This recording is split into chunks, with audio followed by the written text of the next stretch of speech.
গল্পকথন by Kallol চ্যানেলে আপনারা শুনছেন আশাপূর্ণা দেবীর লেখা বকুল কথা। আজ 10ম পর্ব।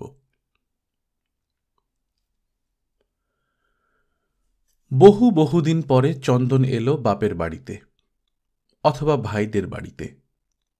আবির্ভাবটা অপ্রত্যাশিত। স্বর্গত কর্তা প্রবোধ কুমারের বড় মেয়ে চাঁপা বরং কদাচ কখনো এ বাড়িতে আসে। পাকা চুলের মাঝখানটায় সুগোল টাকের উপর বেশ খানিকটা সিঁদুর লেপে, আর কপালের মাঝখানে বড় একটা সিঁদুর টিপ পরে ঢোলা সেমিজের উপর চওড়াপার একটা শাড়ি জড়িয়ে প্রসাদিত হয়ে এসে পা ছড়িয়ে বসে। যতক্ষণ থাকে নিজের হাঁটুর বাত, অম্বল শুল, কর্তার হাঁপকাশ, রক্ত আমাশা এবং খেঁকি মেজাজের গল্প করে। ভাই বউ এবং ভাইপো বউদের উপর 20-25 দফা নালিশ ঠুকে বাঁধানো দাঁতের পাটি খুলে রেখে মাড়ি দিয়ে পাকলে সিঙাড়া, কচুরি, সন্দেশ, রসগোল্লা খেয়ে বকুল সম্পর্কে কিছু তথ্য আর তার লেখা 2-4টে বই সংগ্রহ করে চলে যায়। বকুলের সঙ্গে কোনোদিন দেখা হয়, কোনোদিন দেখা হয় না। দেখা হলে প্রত্যেকবারই নতুন করে একবার জিজ্ঞেস করে, তার নিজের অমন খাসা নামটা থাকতে এই একটা অনামা বিনামা নামে বই লিখতে যাস কেন? তারপর ফোকলা মুখে একগাল হেসে বলে, আমার দেওরঝি, ভাসুরপো বউরা আর নাতনির ছুরিটা তোর নাম করতে মরে যায়। এইসব বইটাই ওদের জন্যই নিয়ে যাওয়া। আমি বাবা 7 জন্মেও নাটক নভেল পড়ি না, তা ওদেরই 100 কৌতূহল। তুই কেমন করে লিখিস, কেমন করে হাঁটিস, চলিস, উঠিস, বসিস, এই সব। আমি বলি, আরে আমাদেরই তো বোন, যেমন আমরা তেমনি। 4খানা পাও নেই, মাথায় 2টো শিংও নেই, তবে বেথা করলে না, গায়ে হাওয়া দিয়ে জীবনটা কাটিয়ে দিল, তাই ডাঁটো আছে। তার ছুঁড়িদের খুব ইচ্ছে বুঝলি তোর সঙ্গে দেখা করবার, মানে তোকে একবার দেখবার। আমি আনি না। বকুল মৃদু হেসে বলে, তা আনো না কেন? চাপা হয়তো ফট করে দালানের কোণে কি সিঁড়ির কোণে খানিকটা পানের পিচ ফেলে মুখ হালকা করে নিয়ে বলে, আনা মানেই তো আমার জ্বালা।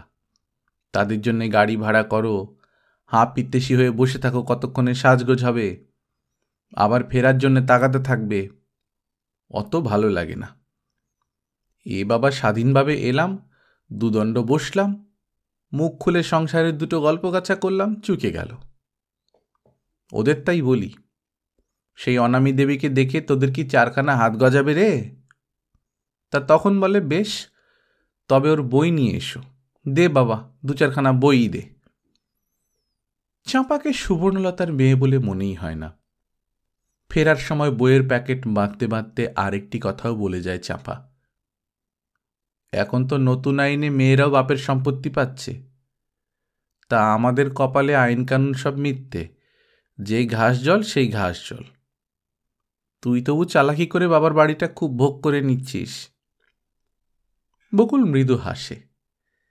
হাসিটা কি নিজের চালাকির মহিমায়? চাঁপার ওই আশাটা দৈবাতের ঘটনা হলেও তবু ঘটে কদাচ। কিন্তু চন্দন, তার চেহারাটাই তো প্রায় ভুলে গেছে এ বাড়ির লোকেরা, অথচ এমন কিছু দূরে সে থাকে না, থাকে রানাঘাটে। তবু চন্দনের পায়ের ধুলো এ বাড়িতে দুর্লভ। চন্দনের শ্বশুর রানাঘাটের এক নামকরা উকিল ছিলেন। সেখানে তিনি প্রচুর বিষয় সম্পত্তি করে রেখে গিয়েছিলেন, জমি জমা, বাগান পুকুর, ধান চাল। চন্দনের স্বামী জীবদ্দশাকালে সেই ভাঙিয়ে খেয়েছেন। এখন চন্দনই তার মালিক।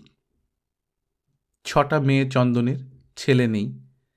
মেয়েদের প্রায় সব কটারই বিয়ে হয়ে গেছে, একটাই বুঝি আছে এখনো, আইবুড়ো। তবু চন্দনের মরবার সময় নেই। সেই দুর্মূল্য সময় থেকে কিছুটা বাজে খরচ করে এবং রেলগাড়ি ভাড়া খরচ করে চন্দন হঠাৎ ভাইয়ের বাড়ি এলো কেন, এটা দুর্বোধ্য। মেয়েদের বিয়েতে ডাকে একটা নেমন্তন্নপত্র পাঠানো ছাড়া তো আর কোনো যোগাযোগই রাখে না। এরাও অবশ্য নয়, পত্রোত্তরে কিছু মানি অর্ডার, ব্যাস। এসে দাঁড়িয়েই বিস্ময়, আনন্দ এবং কৌতূহলের প্রশ্ন শিকেই তুলে রেখে চন্দন আগে ট্যাক্সি থেকে নামানো জিনিসপত্রগুলো নিয়েই ব্যতিব্যস্ত হয়ে পড়ে। বাড়ির সবাই এখনো এক হাঁড়ির না ভিন্ন হাঁড়ির, এই প্রশ্ন তাকে উতলা করে তোলে।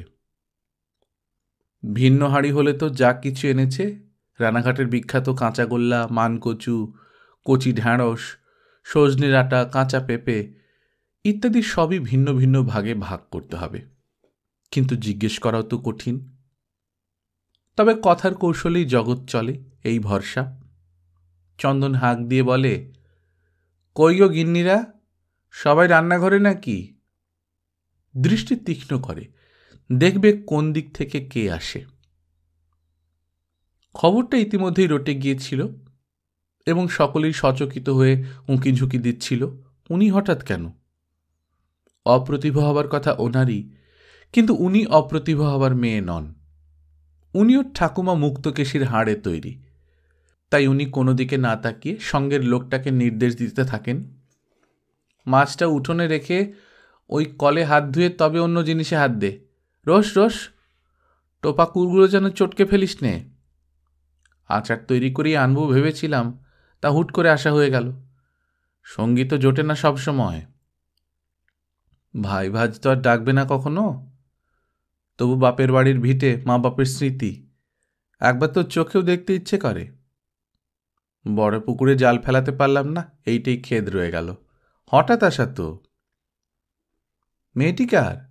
বিয়ে হয়নি দেখছি। মাথায়ও কিসের খোঁপারে? আমের টুকরি বসিয়ে তার উপর চূড়ো বানিয়েছিস নাকি? এই এক বিটকেল ঢঙের খোঁপার ফ্যাশন হয়েছে বাবা। আমাদের রানাঘাটেও কসুর নেই, যাদের পেটে ভাত জোটে না তাদেরও মাথায় এত বড় খোঁপা। কানুর বউকে দেখছি না যে। বকুল কোথায়? বই লিখিয়ে বোন আমাদের, তার তো খুব নাম ডাক, রানাঘাটেও কমতি নেই। বকুল বাড়ি নেই? কোথায় গেছে? অপূর্বর বউ অলকা মুচকে হেসে বলেন, কোথায় গেছেন তার জানতে যাচ্ছে কে? ও মা, সে কি? কোথায় যায় বলে যায় না? যতই মিটিং করুক আর লেকচার মারুক, মেয়ে মানুষ বেরোবার সময় বাড়িতে বলে যাবে না? স্বাধীন জেনানা হয়ে গেছেন বুঝি? আমার মেয়েরা তো নিত্যই খবর কাগজ এনে খুলে দেখায়, মা এই দেখো তোমার বোনের ছবি, মা এই দেখো তোমার বোনের নাম। তা আমি বলি, তোরা ওই অনামী দেবীকে দেখ, তোরাই গদগদ হ। আমার কাছে সেই চিরকেলে বোকা মুখচোরা বকুলি হচ্ছে বোন। মুখে একটা বাক্যি ছিল না, কেউ অন্যায় করে শাসন করলে বলতে জানতো না, শুধু শুধু বকছ কেন? আমি তো ও দোষটা করিনি। সেই বকুল লেকচার দিয়ে বেড়ায়, শুনলে হাসি পায়। অবশ্যই আমাদের তো বাবা অতি সকালে গলা টিপে বাড়ি থেকে বার করে দিয়ে খালাস হয়েছিলেন। পরে পারুল বকুলকে আধুনিক টাধুনিক করে মানুষ করে থাকবেন। ছেলেদের তাই বলি, ওরে এক মায়েরই পেটের আমরা, তোদের মাকে অতি সকালে গোয়ালে ঢুকিয়ে না দিলে তোদের মাসির মতোই হতে পারত। তবে বাবা এও বলবো, বকুল একটা কীর্তি রাখা কাজ করেছে বিয়ে না করে। এই বংশের টিনকুলে আর কেউ দ্বিতীয় দৃষ্টান্ত দেখাতে পারবে না। প্রথম প্রথম তো শ্বশুরবাড়ির মুখ দেখাতে পারতাম না, বাপের বাড়ি আসা বন্ধই হয়ে গিয়েছিল ওই কারণে। অপূর্বর বউ অলকা মৃদু হেসে বলে, সেই সব তো ক্লাইভের আমলের কথা। চন্দন মহোৎসাহে বলে, তোমাদের কাছে তাই, আমাদের কাছে যেন এই সে দিন। সে যাক, মিষ্টিটা ঘরে তোলো গো, কেউ পিঁপড়ে ধরবে। কুলগুলো এই বেলা রোদে ফেললে হতো। মানকচু, কাঁচা পেঁপে, টোপা কুল, কাতলা মাছ সব কিছুর সঙ্গে বাড়ির প্রসঙ্গ মিশিয়ে মিশিয়ে একাই সব কথা কয়ে যায় চন্দন। অলকা আর তার মা ঘরে ঢুকে হাসাহাসি করে বলে, আজব চিজ। কানুর বউ ঘরে বসেই কানুকে বলে, ভাগ্যিস ওর বাপের বাড়ি আসা বন্ধ হয়ে গিয়েছিল, না হলে হেসেই মারা যেতে হতো আমাদের। কিন্তু হঠাৎ এরকম আসার কারণটা কি বুঝতে পারছ? কানু বলে, তাই ভাবছি। এই মেজকর্তা মেজগিন্নি সাথে পাঁচে থাকেন না। বাড়িতে যে ধরনের ঘটনাই ঘটুক তারা নির্লিপ্তের ভূমিকায় অভিনয় করে যান।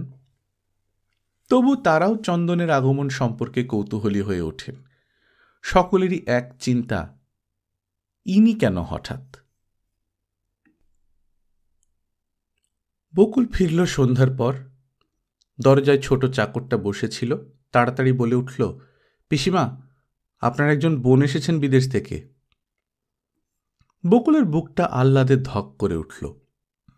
পারুলের ঝকঝকে মুখটা চোখের সামনে ভেসে উঠল তার। পারুল ছাড়া আর কে? দিদি মানে তো পারুল। সত্যি বলতে চাঁপা চন্দনকে কোনোদিনই তার নিজের দিদি বলে মনেই হয় না। একই তো তার জ্ঞানের আগেই ওদের বিয়ে হয়ে গেছে। তাছাড়া ওদের সঙ্গে বকুল পারুলের মানসিক ব্যবধান আকাশ পাতাল। পারুলের আবির্ভাব আসায় বকুলের মনের ভারটা ভারী হালকা হয়ে গেল।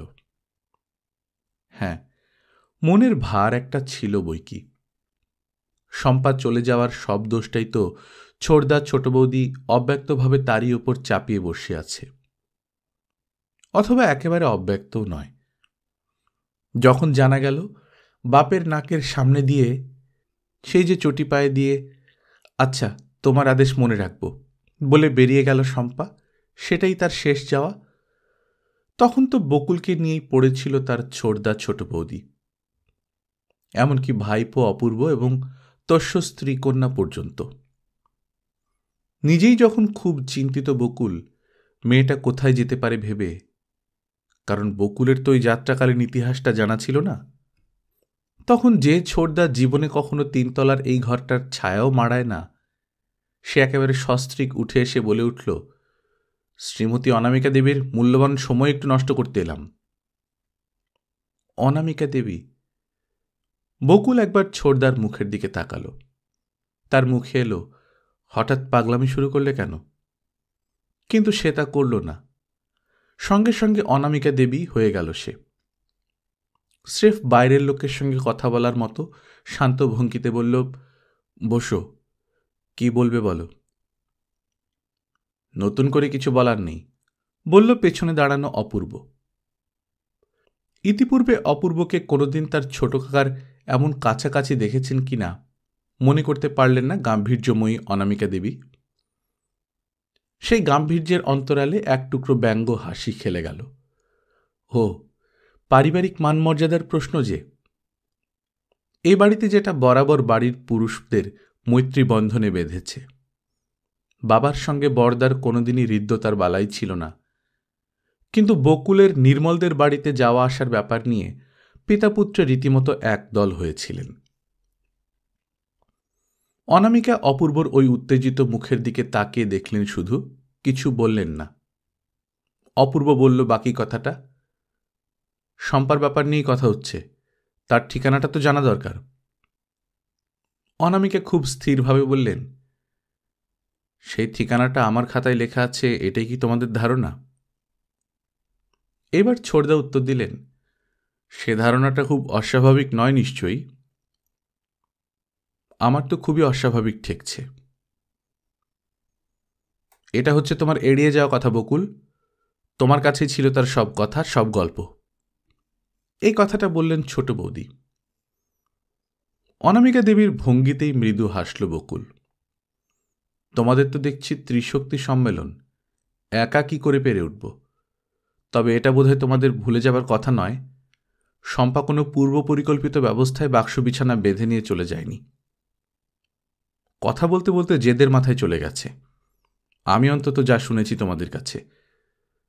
অতএব আমার পক্ষেও ঠিকানা জানার প্রশ্নই ওঠা অদ্ভুত বই কি। ব্যবস্থা করে যদি যেত হয়তো আমাকে জানিয়ে যেত। হয়তো কেন, নিশ্চয়ই, সব পরামর্শই তো তোমার সঙ্গে। ছোট বৌদি পুঞ্জীভূত ঝাল উদ্গীরণ করে বলেছিলেন, মা মুখ্যু সেকেলে গাইয়া, পিসি বিদুষী আধুনিকা সভ্য, কাজেই মার চেয়ে পিসির মান সম্মান বেশি হবে, এটাই তো স্বাভাবিক। তবে এটাও বলবো, তুমি যদি সত্যি ওর হিতৈষী হতে তাহলে ওকে ওর ইষ্ট অনিষ্ট বোঝাতে। তা তুমি করনি, শুধু আহ্লাদ দিয়ে দিয়ে নিজের দলে টেনেছ। দলে? অনামিকার মুখটা হঠাৎ খুব বেশি লাল দেখায়, তবু কথা তিনি খুব নিরুত্তেজ গলাতেই বলেন, আমার যে বিশেষ কোনো দল আছে তা তো আমার নিজেরই জানা ছিল না ছোট বৌদি। তবে দল থাকলে দলে টানার চেষ্টা থাকাটাও স্বাভাবিক। এটা ঝগড়া করবার সময় নয়, ছোটদা গম্ভীর গলায় বলে উঠেছিলেন। একটা পারিবারিক সুনাম দুর্নামের প্রশ্ন নিয়ে কথা হচ্ছে। তোমার যদি জানা থাকে বকুল, তবে সেটা বলে ফেলাই উচিত, সে বারণ করলেও। কিন্তু আমার উত্তর তো শুনে নিয়েছ ছোটদা। ঠিকানা ঠিকঠাক করে যদি কোথাও যেত তাহলে হয়তো আমাকেই দিয়ে যেত, কিন্তু ঘটনাটা তো তা নয়। কিন্তু মা বাপকে বাদ দিয়ে তোমাকেই বা দিত কেন? অনামিকা হেসে ফেলেছিলেন। এই কেনর উত্তর আমার জানা নেই ছোটদা। মেয়েটা কাছে থাকলে তাকেই করা চলত প্রশ্নটা। প্রশ্রয় দিলেই সে শুয়ো হয়? ছোট বৌদি তীব্র গলায় বলেন। কাদের সঙ্গে মিশত সে খবর তো জানা আছে তোমার, সেগুলি না হয় বলো। যাদের সঙ্গে মিশত তাদের আকৃতি প্রকৃতির পরিচয় সে মাঝে মাঝে আমায় দিতে আসত, কিন্তু ঠিকানা কই মনে পড়ছে না তো। তাহলে তুমি বলতে চাও জলজ্জান্ত মেয়েটা কর্পূরের মতন উবে যাবে আর সেটাই আমাদের মেনে নিতে হবে? হঠাৎ ছোট বৌদির চোখ থেকে এক ঝলক জল গড়িয়ে পড়েছিল। অনামিকা সেই দিকে তাকিয়ে দেখে আস্তে বকুলের কাঠামোয় ফিরে এসেছিলেন। নম্র কোমল গলায় বলেছিলেন, আমি এই অদ্ভুতটা চাই তা কেন ভাবছ ছোট বৌদি? সত্যি বলছি, আমি তোমাদের মতোই অন্ধকারে আছি। সে কথা বলে তুমি নিশ্চিন্ত হয়ে উপন্যাস লিখতে বসতে পারো বকুল, আমরা পারি না। ছোট বৌদির গলায় কাঠিন্য, কিন্তু চোখে এখনো জল। বকুলকে অতএব নম্র আর কোমলই থাকতে হয়। বলতেই হয়, সে তো সত্যি কথাই বৌদি, মা বাপের মন প্রাণের সঙ্গে আর কার তুলনা। ছোড়দাও এবার কোমল হয়েছিলেন, বলেছিলেন, না সে কথা হচ্ছে না, তুইও ওকে মা বাপের থেকে কম ভালোবাসিস না, বরং বেশি, আর সেই জন্যই তোকে ব্যস্ত করতে আসা। মনে হচ্ছে খবর টবর যদি কিছু দেয়, সেই উদ্ধত অহংকারী নিষ্ঠুর মেয়েটা তোর কাছেই দেবে। যদি দেয় সঙ্গে সঙ্গে জানাস। বকুল চোখ তুলে একটু হেসেছিল। সেই হাসিটা কথা হলে এই দাঁড়াত, সেটা আবার বলতে। আর সেই সময়ই হঠাৎ খেয়াল হয়েছিল যেন যুগ যুগান্তর পরে ছোড়দা তাকে তুই করে কথা বলল। বকুলের একান্ত বাসনা হতে থাকে কালই যেন খবর আসে শম্পার, আর সেটা যেন ওর মা বাপের কাছেই আসে। বকুলের গর্ব খর্ব হোক, সেটাই প্রার্থনা। সেই প্রার্থনা পূরণ না হওয়া পর্যন্ত যেন মাথা তুলতে পারবে না বকুল। কিন্তু তারপর কতগুলো দিন কেটে গেল, কারুর গর্বই বজায় রইল না। খবর এলো না শম্পার, না পিসির কাছে না মা বাপের কাছে। তবু কি ওরা সবাই ভাবতে বসবে রাগের মাথায় বেরিয়ে যেতে গিয়ে কোনো দুর্ঘটনার মুখে পড়েছে শম্পা? কিন্তু তাই বা ভাবতে পারছে কই? তেমন খবর কি চাপা থাকে? তেমন খবর চাপা থাকে না নিশ্চয়ই। কোনো খবরই চাপা থাকে না, বিশেষ করে দুঃসংবাদের। দুঃসংবাদের একটা দুরন্ত গতিবেগ আছে, সে বাতাসের আগে ছোটে। নইলে শম্পার এই হারিয়ে যাবার খবরটা শম্পাদের সমস্ত আত্মীয় স্বজনের কাছে পৌঁছয় কি করে? পৌঁছই বই কি, নইলে হঠাৎই বা কেন এদের বাড়িতে এত আত্মীয় বন্ধুর পদধূলি পড়তে থাকে? আর কেনই বা তারা অনেক গল্পগাছা করে উঠে যাবার প্রাক্কালে হঠাৎ সচকিত হয়ে প্রশ্ন করেন, শম্পাকে দেখলাম না যে? শম্পার আরও ভাই বিলেতে আছে, বাড়িতে আরও মেয়েটে আছে সেজকর্তার দিকে। সকলের কথা তো মনে পড়ে না সকলের। গোজামিল দেওয়া একটা উত্তরে তারা সন্তুষ্ট হন না, শুধু সন্তোষ ভাব দেখান, কিন্তু মুখের চেহারা বলে অন্য কথা। তথাপি ওই প্রশ্নটা যে নিরুদ্দেশ রাজার উদ্দেশ করিয়ে ছাড়বে, রানাঘাট থেকে এই বাড়ির কর্তার বহুদিন নিরুদ্দিষ্ট মেজ মেয়ে সেই প্রশ্নটা বহন করে আনবে, এতটা কেউ আশা করেনি। আশা করবার মতো নয় বলেই করেনি। তাই বিদেশ থেকে বোন এসেছে শুনে আশায় আনন্দে উদ্বেলিত হয়ে উঠেছিল বকুলের বুক। বকুলের চোখের সামনে পারুলের ঝকঝকে চেহারাটা ভেসে উঠেছিল, কিন্তু তার বদলে চির অব্যবহৃত মেজদি শব্দটার পোশাক আঁটা অজ্ঞাত অপরিচিত মানুষটা বকুলের ঘরে এসে বকুলের মুখের কাছাকাছি মুখ এনে ফিসফিসিয়ে প্রশ্ন করে, হ্যাঁ রে, মানুর মেয়েটা নাকি কোন এক ছোট লোকের সঙ্গে বেরিয়ে গেছে। বকুল চমকে উঠল। তার ভেতরের রুচি নামক শব্দটাই যেন সিঁটিয়ে উঠল এই প্রশ্নে। আর সঙ্গে সঙ্গে হঠাৎ মনে হল, ইনি আমার সেজদিরও সহোদরা বোন, ইনি আমাদের মায়ের গর্ভজাত। আশ্চর্য বই কি, ভাবলে কি অদ্ভুত আশ্চর্য লাগে। একই মানুষের মধ্যে সৃষ্ট হয় কত বর্ণ বৈচিত্র্য, কত জাতি বৈচিত্র্য।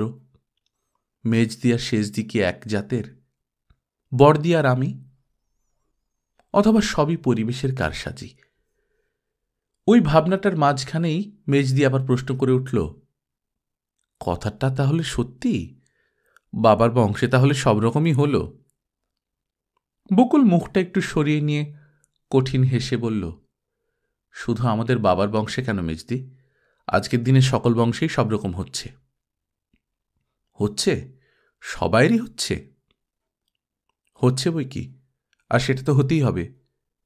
কাল বদল হবে না, যুগ বদল হবে না, সমাজের রীতিনীতি আচার আচরণ সব অনড় হয়ে থাকবে, মানুষ চিরকাল এক ছাঁচেই থেকে যাবে। এই ধরনের কথা বড় একটা বলে না বকুল। বলল শুধু মানুষটা তার একান্ত অন্তরঙ্গ হয়ে একান্তে তার ভাই, ভাই বউ, ভাইঝির সমালোচনা করতে বসেছে দেখে। বকুলের এই 3 তলার ঘরটাতেই বিছানা বিছানো হয়েছে চন্দনের জন্যে, আর অপ্রতিবাদেই সেটা মেনে নিতে হয়েছে বকুলকে। তাই প্রথম থেকেই বকুল আত্মরক্ষায় সচেতন হতে চাইছে। যুগ যে বদল হয়, কাল যে বদল হয়, এটা স্পষ্ট করে বলে নিজেকে মুক্ত রাখতে চাইছে ওই সমালোচনার জাল থেকে। মেজদি বলে ওঠে, তা তুই তো ও কথা বলবি, তুই তো আবার নোবেল লিখিস। ওই নাটক, নোবেল আর সিনেমা, এই থেকেই তো দেশ ধ্বংস হতে চলেছে। কে বললে তোমায় এই কথাটা? বলবে আবার কে? চন্দন গভীর আত্মস্থ গলায় বলে, চোখ নেই দুটো, দেখতে পাচ্ছি না কি ছিল সমাজ আর কি হয়ে উঠেছে? খারাপ হয়ে উঠেছে কিছু? খারাপ নয়। চন্দন গালে হাত দেয়। আজকাল যা হচ্ছে তা খারাপ নয়, ভালো হচ্ছে। এই যে মেয়েগুলো হুট হুট করে পৃথিবী পয়লট্ট করছে, এটা ভালো। এই তো আমার সেজ মেয়ের ননদটা বিয়ে হলো আর বরের সঙ্গে আমেরিকা চলে গেল, এটাকে তুই খুব ভালো বলিস? বকুল হেসে ফেলে, খারাপই বা কি, নিজের বরের সঙ্গেই তো। বাবা বাবা, তোর সঙ্গে কথা কওয়া ঝকমারি, তুইও অতি আধুনিক হয়ে গিয়েছিস। বর হলেই অমনি তাকে ট্যাঁকে পুঁততে হবে? দুদিন সবুর কর, যেখানে বিয়ে হলো তাদের সঙ্গে একটু চেনা জানা কর। তা নয়, জগতে শুধু বরটি আর বউটি, যেন জীবজন্তু, পাখি পক্ষী, ত্রিভুবনে আর কেউ নেই, শুধু উনিটি আর আমিটি। তাও তো সেই জুটিটিও ভাঙছে, যখন ইচ্ছে তখন আরেকটার সঙ্গে জোড় বেঁধে ভাঙা সংসার জুড়ে নিয়ে দিব্যি আবার সংসার করছে। তবে আর এতকাল ধরে পৃথিবীতে এত বেদ পুরাণ সাত্তর পালা গড়া হলো কেন রে? এইরকম চললে মানুষের পর হয়তো গাছের ফল পাতা খাবে আর উলঙ্গ হয়ে বেড়াবে, যা দেখছি। বকুল এর মতবাদে চমৎকৃত হয়, আবার শঙ্কিতও হয়। একে নিয়ে সারা রাত্রিটা কাটাতে হবে বকুলকে, হয়তো মাত্র একটা রাত্রিরই নয়, একাধিক রাত্রির। অথচ পারুলও আসতে পারত। আশ্চর্য, পারুলের একবারও মা বাপের স্মৃতি সম্বলিত বাড়িটার কথা মনে পড়ে না। চন্দনের আবার মুহুর্মুহু দোক্তা খাওয়ার অভ্যাস, সেই বিজাতীয় গন্ধটা থেকে নিজেকে খানিক তফাতে সরিয়ে এনে বকুল বলে, তাই একসময় তো মানুষ তাই বেড়াতো মেজদি, আর লোকে সেটাকেই সত্যযুগ বলে। অনাসৃষ্টি কথা বলিস নে বকুল, দেখছি তোর মতিগতি একেবারে বেহেড হয়ে গেছে। ছোট বউ দুঃখ করে যা বলল তা দেখছি সত্যি। বকুল চমকালো না, চুপ করে থাকল। ছোট বউ দুঃখ করে কি বলেছে সেটা সে অনুমান করতেই পারছে। চন্দন কৌটো খুলে পান বার করে মুখে দিয়ে বলল, তা তোরও বাপু উচিত নয় সমত্ব মেয়েটাকে এভাবে আশকারা দেওয়া। লেখিকা হয়ে নাম করেছিস বলে কি মাথা কিনেছিস? কত বড় বংশ আমাদের সেটা ভেবে দেখবি না?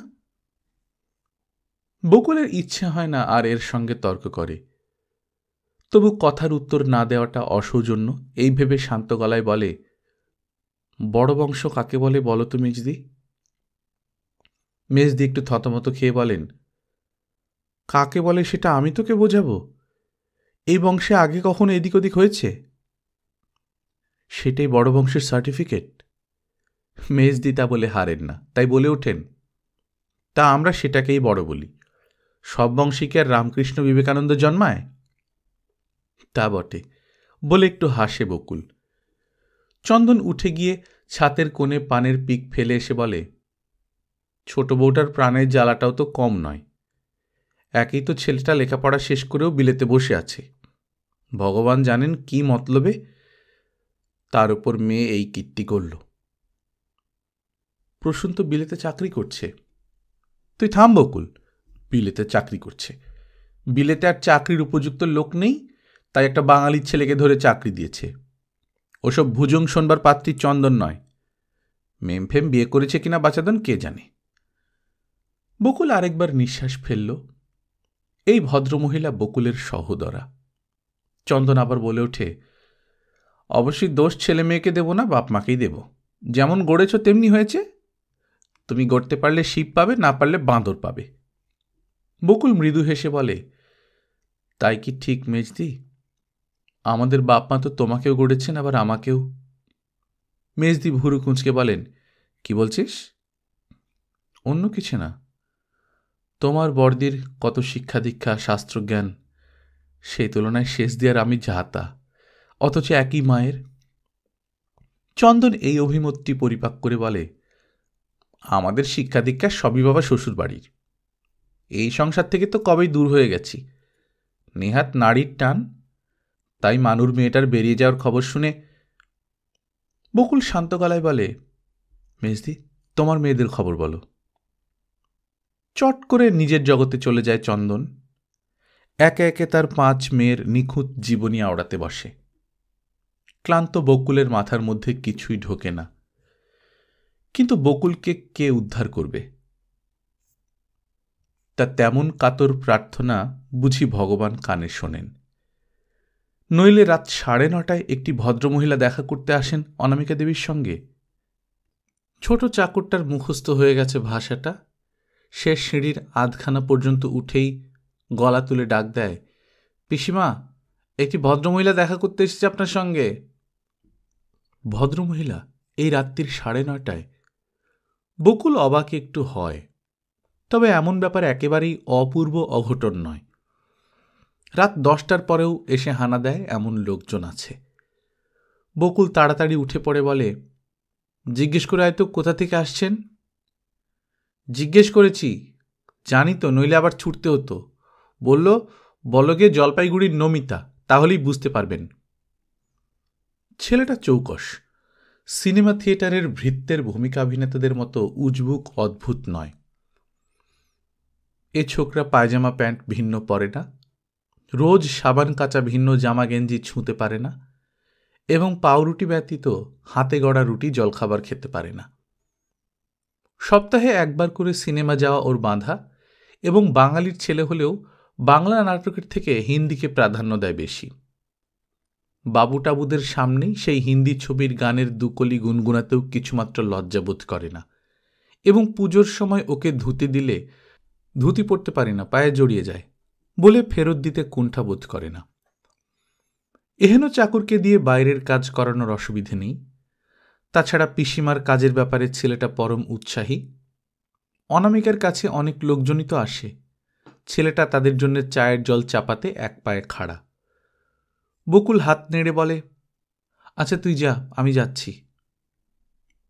জলপাইগুড়ির নমিতা নামটা খুব স্পষ্ট মনে পড়ছে, তার কথাগুলো, কিন্তু চেহারাটা, সেটা স্পষ্ট নয়, যেন ঝাপসা ঝাপসা। ভাবতে ভাবতে নেমে এলো। মেজদি খুব বিরক্ত হয়ে বলে উঠল, বাবা, এই রাত দুপুরে আবার কে এলো? মরণ। তাই বলছিল ওরা, বাড়ি তো নয়, হাট বাজার, রাত দিন লোক, দেখালি বটে বাবা খুব। শেষ কথাটা কানে যায় না বকুলের। নেমে গেছে ততক্ষণে জলপাইগুড়ির নমিতা। সেই মাঝরাত্রিরে এসে আস্তে আস্তে কথা বলা বিষণ্ণ বিষণ্ণ মেয়েটা একদিনের দেখাতেই জীবনের কাহিনী বলতে বসেছিল।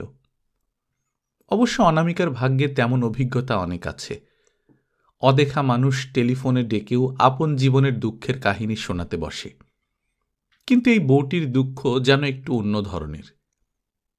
কি ধরনের? মনে পড়িয়ে নিয়ে নিচে যাওয়া দরকার, তা নইলে লজ্জায় হয়তো পড়তে হবে। আহত হয়ে বলবে, সে কি, আমার কথা আপনার মনে নেই? তা মনে পড়ে গেল। স্বামী সাধু হয়ে চলে গেছে, হরিদ্বারে না ঋষিকেশে, কে জানে কোথায়। কিন্তু ওর মুখটা মনে পড়ছে না কেন? কেমন দেখতে নমিতার মুখটা? ভাবতে ভাবতে নেমে এসে পা ফেলার সঙ্গে সঙ্গেই মনে মনে খুব একটা লজ্জাবোধ করলেন অনামিকা। এত চেনা মুখটা মনে করতে পারছিলাম না, অথচ এখন একেবারে অতি পরিচিত লাগছে। হয়তো ওই লাগাটার কারণ মেয়েটার একান্ত বিশ্বস্ত চেহারাটার জন্যে। ও যেন ওর কোনো পরম আত্মীয়ের কাছে এসে দাঁড়িয়েছে। ওর মুখে সেই আশ্রয় প্রাপ্তির ছাপ। ওই ছাপটাই মনে করালো মুখটা বড্ড বেশি পরিচিত। কি আশ্চর্য, এইটা মনে আসছিল না। এরকম আজকাল প্রায় প্রায় হচ্ছে অনামিকার। নাম মনে পড়ছে তো মুখ মনে পড়ছে না, আবার হয়তো মুখ মনে পড়ছে, নামটা কিছুতেই মনে আসছে না। স্মৃতির দরজায় মাথা খুঁড়ে ফেলেও না। বয়স হওয়ার এটাই বোধ করি প্রথম লক্ষণ। অবশ্য সবাইয়ের বয়স একই নিয়মে বাড়ে না। সনৎ কাকার কি কারো মুখ চিনতে দেরি হয়, অথবা তাদের নাম মনে আনতে? কি জানি। অনামিকাকে দেখেই তাড়াতাড়ি উঠে দাঁড়ালো নমিতা। এগিয়ে এসে অনামিকা থাক থাক বলে পিছিয়ে যাওয়া সত্ত্বেও পায়ের ধুলো না নিয়ে ছাড়ল না, এবং অনামিকা কিছু বলবার আগেই তাড়াতাড়ি বলে উঠল, এত রাত্রির এসে খুব বিরক্ত করলাম তো। এক্ষেত্রে যা বলতে হয় তাই বললেন অনামিকা। বিরক্তির প্রশ্নই ওঠে না, সেটাই জানালেন সুন্দরভাবে। তারপর বললেন, কি খবর? নমিতা স্বভাব সিদ্ধ মৃদু গলায় বললে, খবর কিছু না, আপনাকে দেখবার ইচ্ছে হচ্ছিল খুব। শুধু আমাকে একবার দেখবার ইচ্ছে? অনামিকা হাসলেন। আশ্চর্য তো, তার জন্য এত কষ্ট করে। কবে এলে কলকাতায়? এখানে এলে কার সঙ্গে? ও একে একে বলল, আমার একটি ভাইপো পৌঁছে দিয়ে গেছে। এই পাড়ায় তার মাসির বাড়ি, ওখানে ঘুরে আবার এসে নিয়ে যাবে। কলকাতায় এসেছি দিন 10। আপনাকে দেখার জন্য কষ্ট করে আসার কথা বলছেন? কষ্ট কি, বলুন যে ভাগ্য। আপনাদের মতো মানুষদের চোখে দেখলেও প্রাণে সাহস আসে। তার মানে নমিতা নামের মেয়েটা প্রাণের সাহস সংগ্রহের জন্যেই এই রাত্রিরে চেষ্টা করে সঙ্গী জুটিয়ে এসে হাজির হয়েছে। তার মানে নমিতার এখন কোনো কারণে সাহসের দরকার হয়েছে। তবে প্রশ্ন করে বিপন্ন হবার সাহস অনামিকার হল না। তিনি আলতোভাবে বললেন, জলপাইগুড়ির খবর কি? খবর ভালোই, মামা বেশ ভালো আছেন। বলেই খাপছাড়াভাবে বলে ওঠে নমিতা, আমি ওখান থেকে চিরকালের মতো চলে এসেছি, আর ফিরব না। এমনই কিছু একটা অনুমান করেছিলেন অনামিকা। ওকে দেখেই বোঝা যাচ্ছে, যতই মৃদু ছন্দে কথা বলুক, আপাতত ও একটি ছন্দপতনের শিকার। সেই যে ওর লক্ষ্মী বউয়ের ভূমিকা, সেই ভূমিকায় আর বন্দী নেই নমিতা। তবু প্রশ্নের মধ্যে গেলেন না অনামিকা। সাবধানে বললেন, তাই বুঝি? হ্যাঁ, আমি মনস্থির করে ফেলেছি। কেন ফিরব বলুন তো? সেখানে আমার প্রত্যাশার কি আছে? অনামিকার মনে হলো ও বদলে গেছে। আবার ভাবলেন, ও বদলে গেছে এই কথা ভাবছি কেন? ও হয়তো এই রকমই ছিল।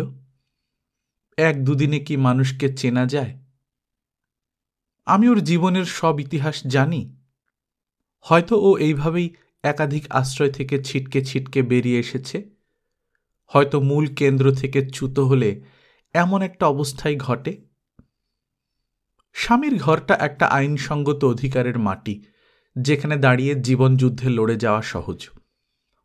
ওখানে প্রেম নামক দুর্লভ বস্তুটি নিয়ে মাথা না ঘামালেও কাজ ঠিকই চলে যায়।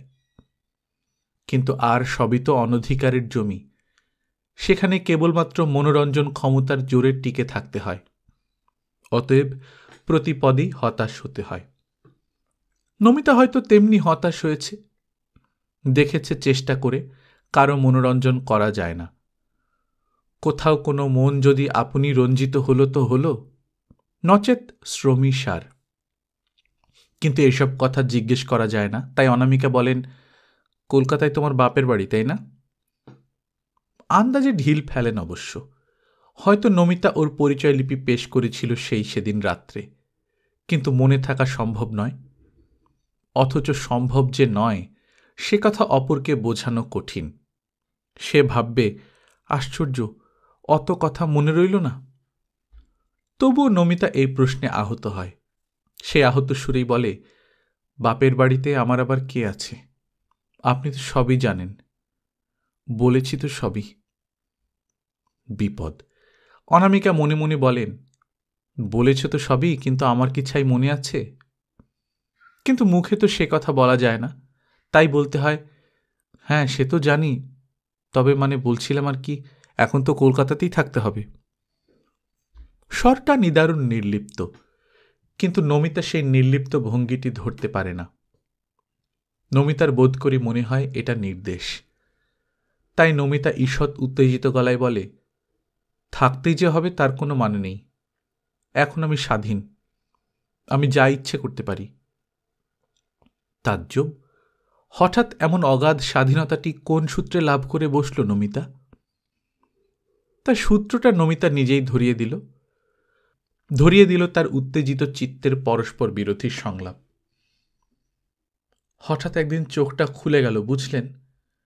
হঠাৎ নিজেকে নিজে জিজ্ঞেস করলাম, এইখানে এইভাবে দাসীর মতো পড়ে আছিস কেন তুই? উত্তর পেলাম, শুধু দুটো ভাতের জন্য। ঘেন্না ধরে গেল নিজের উপর। অনামিকা শান্ত গলায় বলেন, শুধু ভাতের জন্য কেন বলছো নমিতা? তার চেয়ে অনেক বড় কথা আশ্রয়। আশ্রয়, নিরাপত্তা, সামাজিক পরিচয়, এগুলোর কাছেই মানুষ নিরুপায়। কিন্তু নমিতা এই যুক্তিতে বিচলিত হল না, কারণ নমিতার হঠাৎ চোখ খুলে গেছে। দৃষ্টিহীনের হঠাৎ দৃষ্টি খুলে যাওয়া বড় ভয়ানক। সেই সদ্য খোলা দৃষ্টিতে সে যখন নিজের অতীতকে দেখতে বসে এবং সেই দেখার মধ্যে আপন অন্ধত্বের শোচনীয় দুর্বলতাটি আবিষ্কার করে, তখন লজ্জায় ধিক্কারে মরিয়া হয়ে ওঠে, আর তখন সেই দুর্বলতার ত্রুটি পূরণের চেষ্টায় কাণ্ডজ্ঞানহীন হয়ে ওঠে। আমাকে সবাই ঠকিয়ে খেয়েছে, বুঝলেন? আমাকে সবাই ভাঙিয়ে খেয়েছে। আমি যে একটা রক্ত মাংসের মানুষ, আমারও যে সুখ দুঃখ বোধ আছে, শ্রান্তি ক্লান্তি আছে, ভালো লাগা না লাগা আছে, সে কথা কোনোদিন কারো খেয়ালে আসেনি। খেয়ালে যে নমিতার নিজেরও আসেনি, এই কথা এখন ওকে বোঝায় কে? লক্ষ্মী বউ নাম কেনার জন্যে, অসহায়ের পরম আশ্রয়টিকে শক্ত রাখবার জন্যে নমিতা নিজেকে পাথরের মতো করে রেখেছিল। কাজেই নমিতার পরিবেশটাও ভুলে গিয়েছিল নমিতা রক্তমাংসের মানুষ। কিন্তু ওর এই উত্তেজিত অবস্থায় বলা যায় না সে কথা। বলা যায় না, নমিতা একবার পাথরের দেবী বনে বসলে আবার রক্তমাংসের মাটিতে নেমে আসা বড় কঠিন। তুমি তোমার মুক্তির প্রতিবন্ধক হবে, অথবা হয়তো তুমি তোমার এই নবলব্ধ স্বাধীনতাটুকুকে অপব্যবহার করে নাম পরিচয়হীন অন্ধকারে হারিয়ে যাবে। কিন্তু এসব তো অনুমান মাত্র, এসব তো বলবার কথা নয়। অথচ বলবার কথা আছেই বা কি? একজনের জীবনের সমস্যার সমাধান কি অপর একজন করে দিতে পারে? অথচ নমিতা চাইতে এসেছে সেই সমাধান। কেবলমাত্র দেখবার ইচ্ছায় ছুটে চলে আসার যে মধুর ভাষ্যটি নমিতা উপহার দিয়েছে অনামিকাকে, সেটার মধ্যে যে অনেকখানি ফাঁকি, তা নমিতা নিজেই টের পায়নি।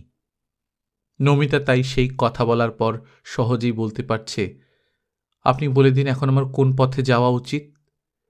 এই প্রশ্ন করার জন্যই এত কষ্ট করে আসা।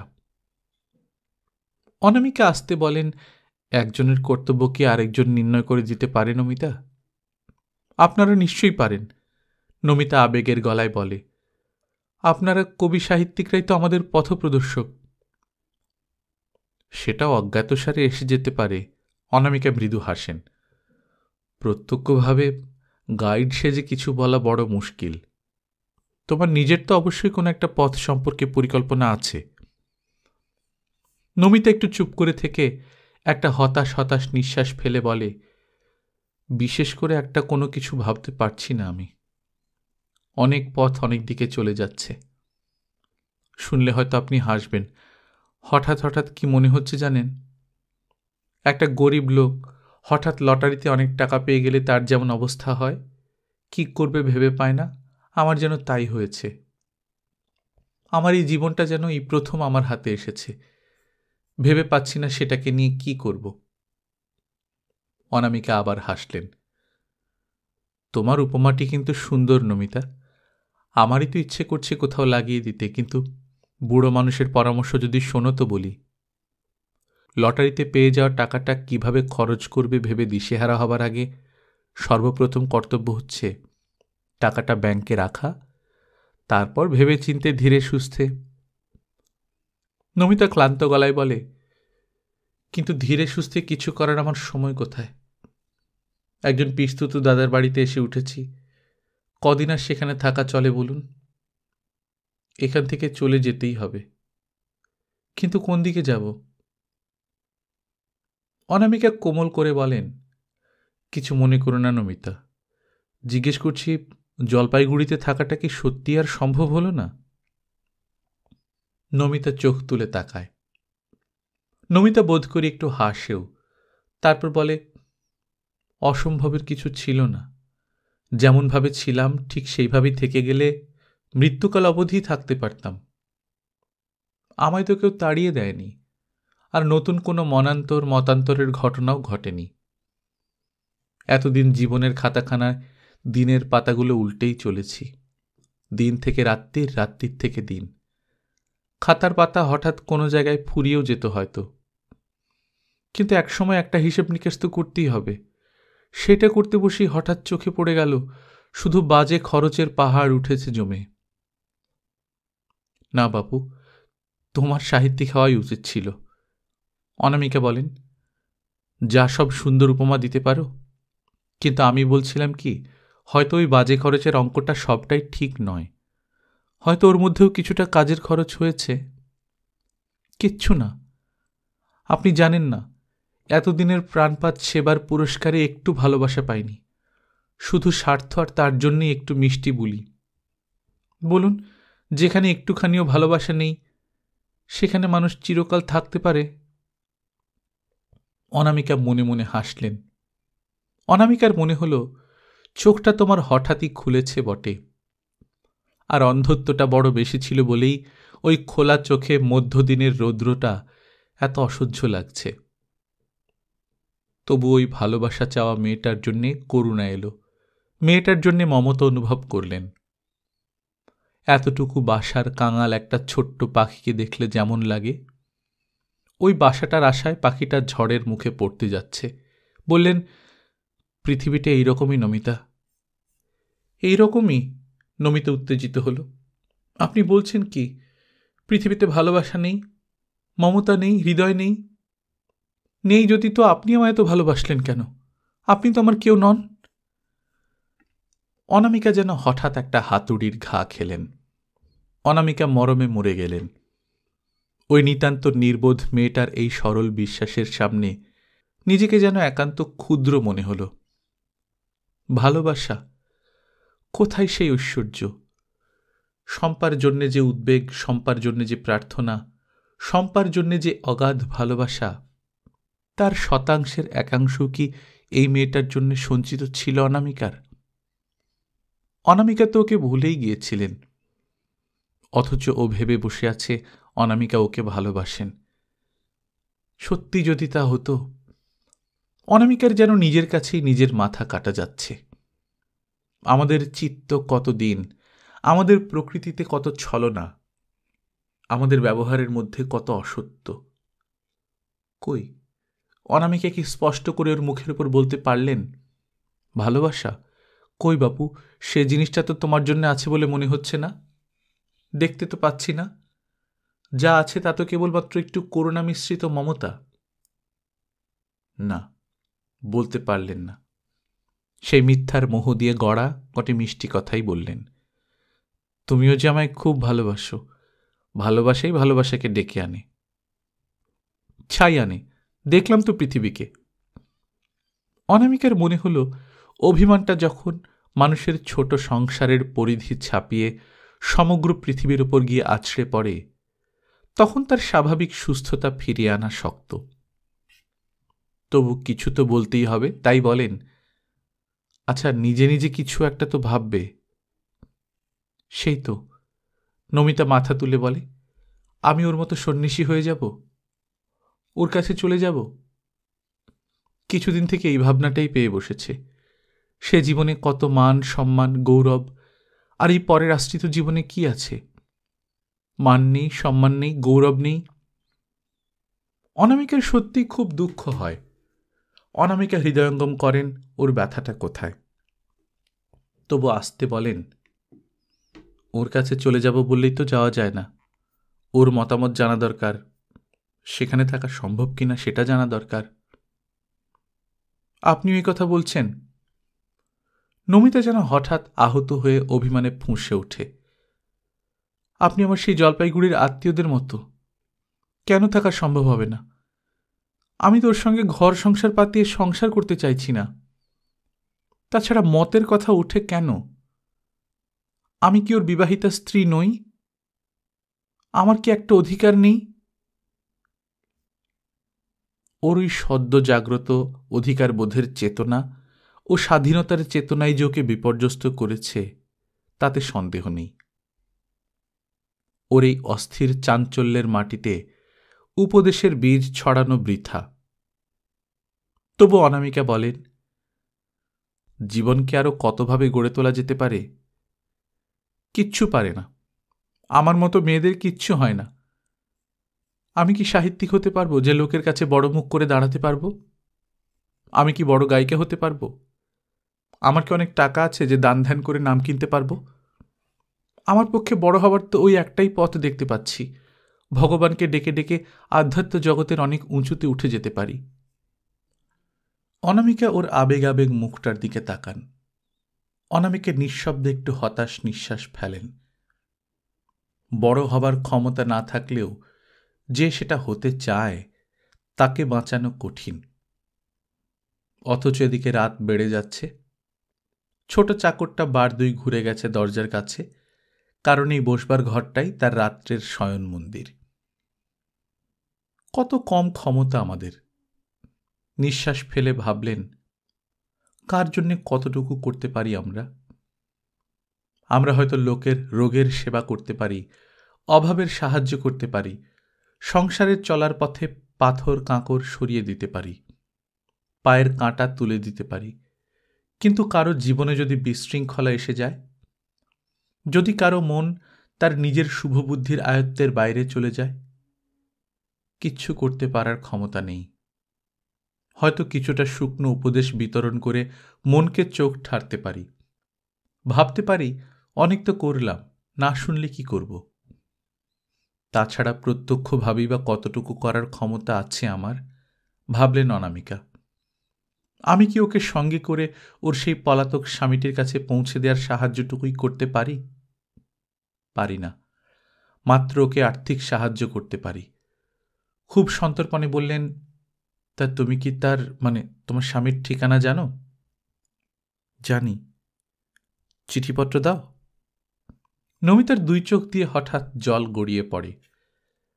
আগে আগে অনেক দিয়েছি, জবাব দেয় না।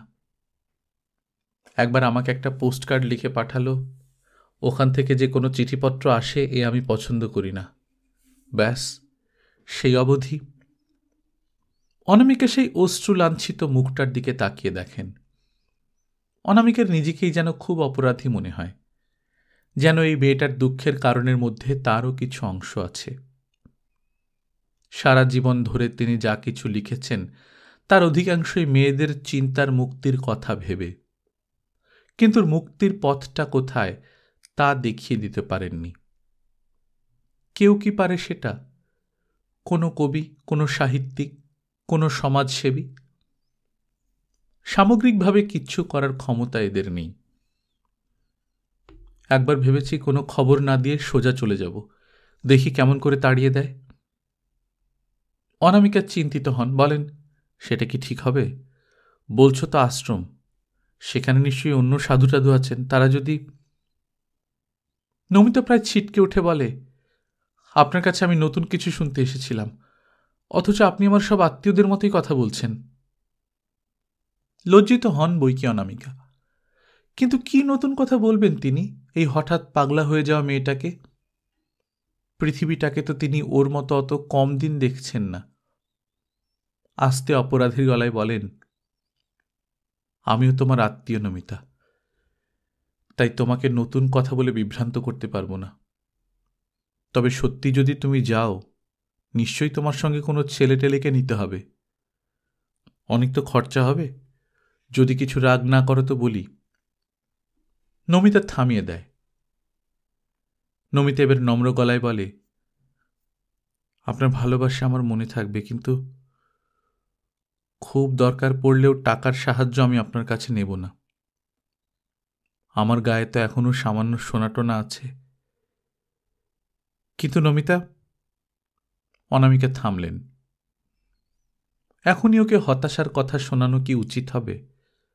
অথচ নিশ্চিত বুঝতে পারছেন ফিরে নমিতাকে আসতেই হবে। সাবধানে বলেন, কিন্তু নমিতা, ধরো যদি তোমার সেখানে ভালো না লাগে, ধরো যদি ঠিকমতো সুবিধে না হয়। বলুন না, ধরো যদি তাড়িয়ে দেয়। হঠাৎ বেখাপ্পাভাবে হেসে ওঠে নমিতা, বলে, তারপর তখন আবার আপনার কাছে আসব, শুনব জীবনকে আর কোন দিক থেকে গড়া যায়, যা আমার সাধ্যের মধ্যে। ছোট চাকরটা অভ্যাস মতো একসময় 1 কাপ চা ও 2টো সন্দেশ রেখে গিয়েছিল। নমিতা তাতে হাতও দেয়নি। অনামিকা কয়েকবারই উসখুস করেছেন, এখন বললেন, চাটা যে ঠান্ডা হয়ে গেল নমিতা। নমিতা অদ্ভুত একটু হেসে বলল, তাই দেখছি, ঠিক আমার জীবনটার মতো, তাই না? ভরা ছিল, গরম ছিল, কেউ খেলো না। এখন কি আর?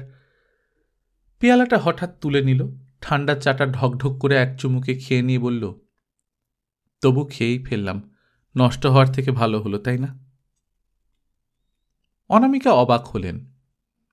এই ধরনের কথা ওর মুখে যেন অপ্রত্যাশিত। অনামিকা চিন্তিত হলেন। মানসিক ব্যাধির পূর্বলক্ষণ নয় তো?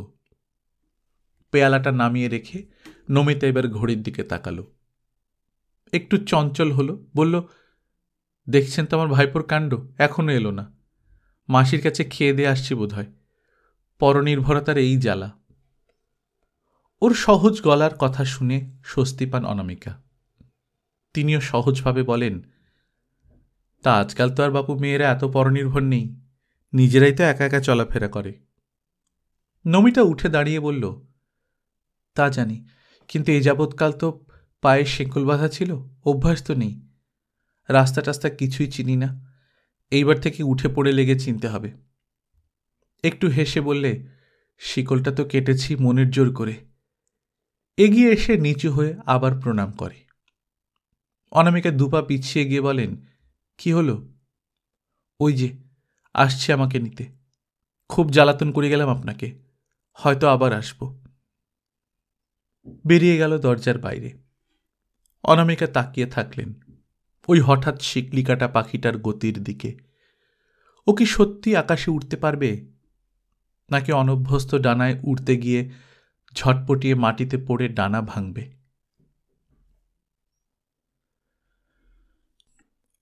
গল্পকথন বাই কল্লোল চ্যানেলে আপনারা শুনছিলেন আশাপূর্ণা দেবীর লেখা বকুল কথা, আজ 10ম পর্ব। আমরা নিয়মিত গল্প পাঠ করে শোনাচ্ছি। গল্পকথন বাই কল্লোল চ্যাপ্টার 2তে আমরা খুব ভালো ভালো কিছু ছোট গল্প পড়ে শোনাচ্ছি। আপনারা সেই চ্যানেলটা ফলো করতে পারেন। যারা আমাদের কন্টেন্ট ক্রিয়েশনকে সাপোর্ট করতে চান তারা patreon.com/কল্লোল এই লিঙ্কে গিয়ে সাপোর্ট করতে পারেন। লিঙ্কটা ডেসক্রিপশনে দেওয়া আছে। নিজে ভালো থাকবেন, আশপাশের লোকজনকে ভালো রাখবেন। টাটা।